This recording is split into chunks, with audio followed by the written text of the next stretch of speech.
Next station, Japan.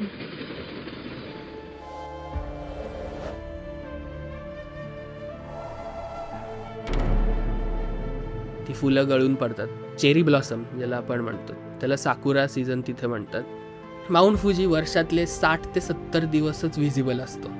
मला आजूबाजूला असे ऑटम लिव्ज सगळे लाल, खाली लेक, तिथं स्वान आणि मागे फुजी. एकदम ड्रीमी लोकेशन ते.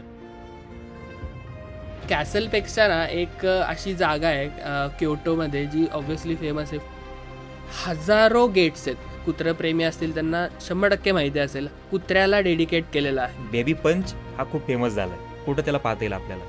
Japanese steam, hot steam bath वगैरे फेमस आहे. ते सुद्धा ती घ्यायला येतात. जपानमध्ये एक साधी बर्फाची लादी तुमचं भविष्य सांगू शकते. शिंकानसेन हा जॅपनीज वर्ड आहे बुलेट ट्रेनसाठी.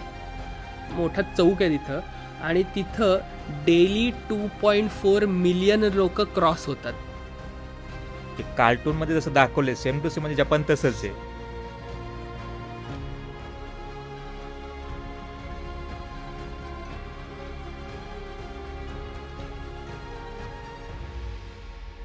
म्हणजे जपान महाग आहे की स्वस्त आहे आपल्या इंडियाच्या तुलनेत?